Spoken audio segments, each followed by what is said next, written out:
जितना तू पूरे दिन में पानी नहीं पीता, उससे ज्यादा तो क्रिस्टियानो रोनाल्डो पसीना बहा देता है। जब तू सुबह पिछवाड़ा ऊपर करके बेड पर उल्टा पड़ा रहता है, उस टाइम डेविड गॉगिंस रनिंग कर रहा होता है। और एक तरफ तू अपने घर से बाहर निकलने का, अपने कंफर्ट जोन को तोड़ने का नहीं सोच पाता, वही दूसरी तरफ इलॉन मस्क मार्स पर जाने वाला है। क्या लगता है आखिर वो क्या चीज है जो इन्हें तुझसे और बाकी लोगों से अलग बनाती है? क्या ये इनकी किस्मत थी? नहीं, किस्मत या डेस्टिनी जैसी कोई चीज नहीं होती। डेविड गॉगिंस का माइंडसेट, क्रिस्टियानो रोनाल्डो जैसी बॉडी और इलॉन मस्क जैसा लाइफ पर्पस। क्या लगता है ये लोग कोई भगवान है? क्या इन लोगों ने अपनी लाइफ में गरीबी, डाउनफॉल या लोगों के ताने नहीं सुने? ये तीनों भी एक टाइम पर वही प्रॉब्लम्स फेस कर रहे थे जो तू आज कर रहा है। बस इनमें और तुझमें इतना फर्क है कि इन लोगों ने अपनी उस बेकार लाइफ की डेस्टिनी को एक्सेप्ट ना करके उसे खुद लिखा है। और तू भी अपनी डेस्टिनी खुद लिख सकता है। बात सिर्फ इतनी है कि क्या तू ये चाहता है या नहीं। और अगर ये लोग कर सकते हैं तो तू क्यों नहीं कर सकता? आखिर तुझे रोक कौन रहा है तेरे अलावा? इलॉन मस्क का पर्पस अलग है, क्योंकि उसका फोकस सिर्फ पैसे या फेम पे नहीं है। वो हर चीज को डीपली सोचता है, हर प्रॉब्लम को समझता है और जो सीखता है उसे इंस्टेंटली इंप्लीमेंट करता है। फेलियर्स उसके लिए एक फन है। वो 3 बार स्पेस कैप्सूल को ऑर्बिट में भेजने में फेल हुआ था, पर इतने फेलर्स के बाद भी उसने गिव अप ना करके अपने फेलर्स को सक्सेस की सीढ़ी बना दिया। टॉप अचीवर्स का काम होता है सेलेक्टिव थिंकिंग और विजन पे कॉन्टिन्यूअसली फोकस करना। वो हर डिसीजन इंटेंशनली लेते हैं और उनकी प्रायोरिटीज उनका हर एक्शन डिफाइन करती हैं। मस्क सिर्फ उन्हीं चीजों को प्रायोरिटी देता है जो उसे सक्सेस की सीढ़ियां चढ़ने में हेल्प करे। इलॉन मस्क का पर्पस दुनिया के 99% लोगों से इसलिए अलग है क्योंकि उसके जिंदगी के गोल्स आप लोगों के जैसे छोटे नहीं हैं।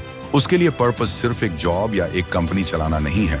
जब ज्यादा लोग अपनी सैलरी, अपनी वीकेंड पार्टी या अपने छोटे कंफर्ट के बारे में सोच रहे होते हैं, तब मस्क सोच रहा होता है कि पूरी ह्यूमन सिविलाइजेशन 100 साल बाद कैसी दिखेगी।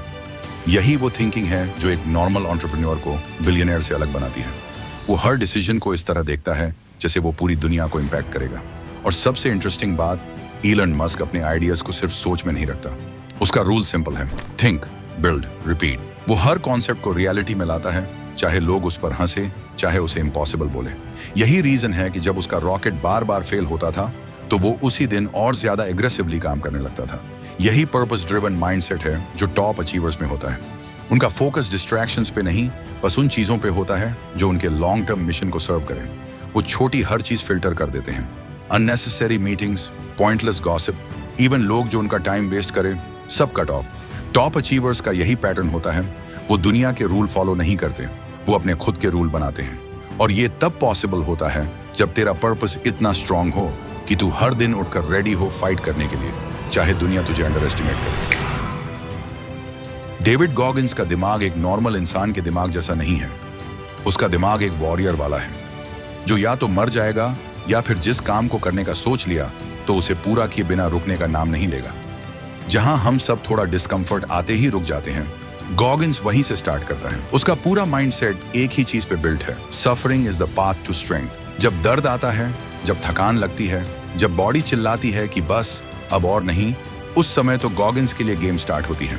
वो अपने दिमाग को कॉन्शियसली ट्रेन करता है कि हर पेन एक सिग्नल है कि अब तू ग्रो कर रहा है। और जब ज्यादा लोग पेन से भाग जाते हैं, वो उसमें घुस जाता है। जब दुनिया रात को पार्टी कर रही होती है, वो अपने नेक्स्ट मैच के लिए बॉडी को रिचार्ज कर रहा होता है। जब लोग एक्सक्यूजेस बनाते हैं कि जिम जाने का टाइम नहीं है, रोनाल्डो अपने होटल में भी एक्स्ट्रा पुशअप्स और कोर ट्रेनिंग कर रहा होता है। उसका फोकस सिर्फ मसल्स बनाना नहीं है, उसका फोकस परफॉर्मेंस पे है। रोनाल्डो की डिसिप्लिन का लेवल इतना एक्सट्रीम है कि उसने अपनी डाइट से शुगरी ड्रिंक्स हटा दी, अपने स्लीप स्केड्यूल को माइक्रोसाइक्लो में ब्रेक किया ताकि अधिकतम रिकवरी हो सके, और हर मैच के बाद क्रायोथेरेपी चैम्बर यूज किया ताकि मसल्स फ्रेश रहें।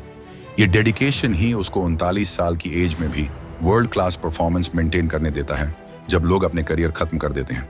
और सबसे बड़ी बात, रोनाल्डो एक्सक्यूज नहीं बनाता। वो कभी ये नहीं कहता कि मूड नहीं है या टाइम नहीं है। डिसिप्लिन उसके लिए एक चॉइस नहीं है, वो उसकी आइडेंटिटी है। अगर तू अपनी बॉडी को एक वेपन बनाना चाहता है तो तुझे भी ये ऑब्सेशन चाहिए। जब तेरा दिमाग और बॉडी दोनों अलाइंड हो जाते हैं, तब तू अनस्टॉपेबल बन जाता है। क्योंकि हेल्थी बॉडी सिर्फ मसल्स नहीं देती, वो कॉन्फिडेंस देती है, एनर्जी देती है और हर चैलेंज से लड़ने की स्ट्रेंथ देती है। माइंड को टफ बनाओ ताकि दुनिया का कोई पेन तुम्हें तोड़ ना पाए। बॉडी को वेपन बनाओ ताकि तुम्हारा प्रेजेंस ही पावर बन जाए। और अपना पर्पस इतना बड़ा रखो कि हर डिस्ट्रैक्शन अपने आप इररिलेवेंट लगने लगे। ये 3 चीजें तूने मास्टर कर ली तो सक्सेस तेरे पीछे भागेगी।